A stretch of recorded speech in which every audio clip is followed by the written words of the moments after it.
অনেকদিন পর নুডলসের ভিডিও নিয়ে আবার চলে আসছি। কজ দীর্ঘ অনেক মাস পর ছোটো বোনের হাতে নুডলস রান্না খেতে চলে আসছে।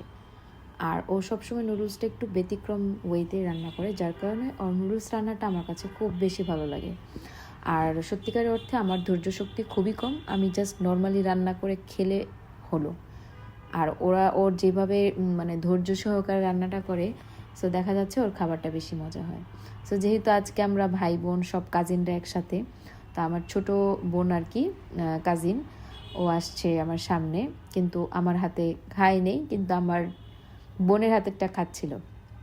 ও আবার বাচ্চা পোলাপান অনেক বেশি পছন্দ করে এবং অনেক বেশি ভালোবাসে, কেয়ার করতে পারে, বাচ্চা মানুষের মন বুঝে, যার কারণে বাচ্চা মানুষরা ওর কাছেই বেশি যায়। আর আমি তো নিজেই একটা মানে বড় হয়েছি শুধু বাতাসে বাতাসে, কিন্তু দেখা যাচ্ছে আমার বাচ্চামি মন মানসিকতা আমার নিজেরই বেশি, যার কারণে আমি বাচ্চা মানুষকে কন্ট্রোল করতে পারি না। সো খাচ্ছি আর ছোটো বোন মিলে গল্প করছিলাম। সো যাই হোক, আজকে যেটা জানানোর জন্য এসেছি যে আমার বোন কীভাবে নুডলসটা রান্না করে। মূলত হচ্ছে ওর রান্নাটা আজকে একটু শেয়ার করবো আপনাদের পাশে। আর আমি তো একদম গিলে গিলে সব খেয়ে ফেলছি। নুডলস রান্নাটা এত বেশি মজা হয়েছে, আমার জাস্ট এসে আমরা কিন্তু অলরেডি নাস্তা করেছিলাম, সন্ধ্যার নাস্তা করার পরে আবার নুডলস রান্না করেছে।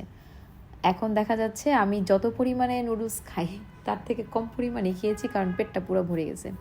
সো চলুন রান্নায়। ফার্স্টে হচ্ছে কাঁচামরিচ, পেঁয়াজ কুচি, সোয়াবিন তেলের পাশাপাশি হালকা লবণ দিয়ে খুব সুন্দর করে ভেজে নিচ্ছে। আর সাথে হচ্ছে 2টা ডিম, সসেস, এগুলো সব রেডি করা হচ্ছে। যেহেতু সসেস দিলে আরও বেশি মজা লাগবে, ইয়াম্মি লাগবে, যার কারণে ডিমটা কিন্তু অল্প পরিমাণে তেল দিয়ে ভালোভাবে ভেজে নিচ্ছে। দেখা যাচ্ছে ও কী করে ধৈর্য সহকারে অল্প তেল দিয়ে এটাকে ভালোভাবে ভেজে নেয়, দেন সসেসগুলো ছেড়ে দেয় এবং সসেসগুলো আবার সুন্দর করে ভাজার পর হচ্ছে আবার সস দিয়ে দেয় পরিমাণ মতো। আমি তো সস দেই না নুডলসের মধ্যে, যাই হোক, তবে আমি আবার সয়া সসটা ইউজ করি, যেহেতু আজকে এখানে সয়া সসটা ইউজ করা হয়নি, বাট খেতে অনেক মজা হয়েছে। যাই হোক, আমি আবার একটু জুম করতেছি, একদম কাছে নিচ্ছি, দূরে নিচ্ছি। যাই হোক, এই তো দেখেন ভেজে কত সুন্দর একটা কালার চলে আসছে। এই মুহূর্তে হচ্ছে নুডলসগুলো দিয়ে দিবে, বাট নুডলস দেওয়ার পরে মনে হচ্ছে নুডলসগুলো মনে হয় লেগে আছে, একেবারে নরম হয়ে গেছে, এমন কিছু না। নুডলসগুলো একেবারে দেখেন ঝরঝরা লাগতেছে দেখতে। এখনও কি করবে, স্টেপ ওয়াইজ, যেমন ধরেন 4টা নুডলসের সাথে 4টা মশলা আছে, মশলা আলাদাও কেনা আছে।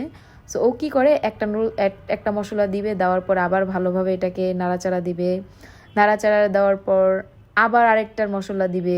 এরকম স্টেপ ওয়াইজ দেওয়ার কারণে দেখা যাচ্ছে মশলাগুলো প্রত্যেকটা নুডলসের মধ্যে যে পড়ে যাচ্ছে এবং মানে আস্তে আস্তে এটাকে ভাজা হচ্ছে। দেখা যাচ্ছে কালারটা এত বেশি সুন্দর হয়েছে, দেখতেই মনে হচ্ছে এটা অনেক বেশি ইয়াম্মি হবে।